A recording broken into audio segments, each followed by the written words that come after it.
Tai kaipgi išlaikyti aiškią žinutę, kai tu turi kelias veiklas?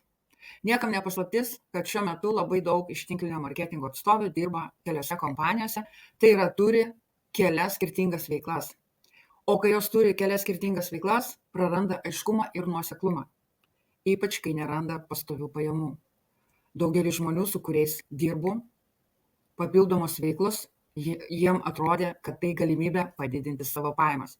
Ypač jei esama veikla nesuteikia norimų rezultatų. Tai gali kilti iš abejonės dėl esamos veiklos pelningumo ar asmeninių gebėjimų pasiekti finansinį tikslą. Tačiau, ar šios abejonės yra pagrįstos? Pabandykime pasitikrinti. Ar tikrai šioje srityje niekas nepasiekė sėkmės?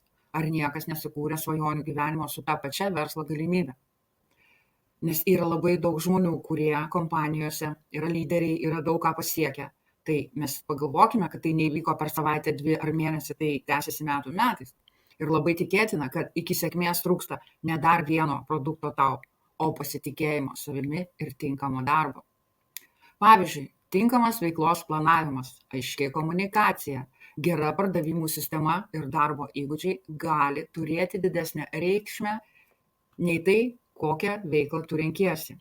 Mažas klientų susidomėjimas ar pardavimų skaičius ne visada sprendžia, pridedant naujas veiklas.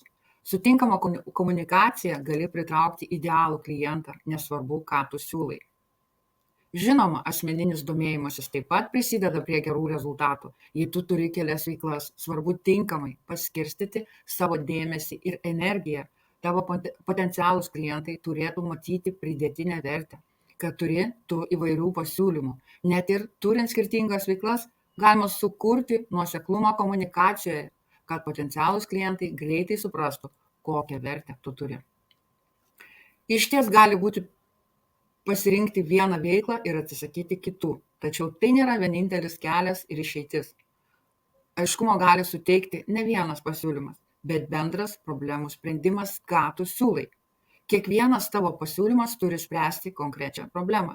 Tai žinodama, kaip jie susiję, gali aiškiai komunikuoti. Kartais mes būname šiek tiek akli savo veiklose. Neįmanoma objektyviai vertinti savo pasiūlymo iš vidaus. Todėl svarbu atrasti, ką ir kaip tu komunikuoji, kad pabrėžtum svarbiausią vertę, o tai gali būti iššūkis, ypač kai esi įsigilinusi į savo sritį.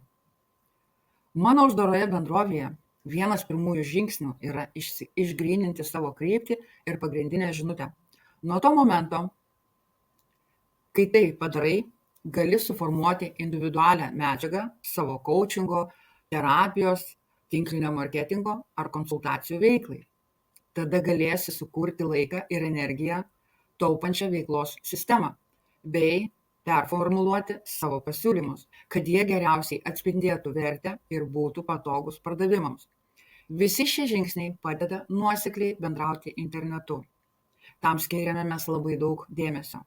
Netrukus planuoju sukurti naują augimo verslo patarėjos grupę.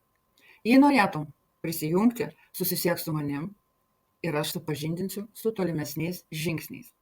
Gali parašyti po video, norėčiau daugiau informacijos, arba tiesiog parašyk man privačiai ir mes su tavim pasikalbėsim.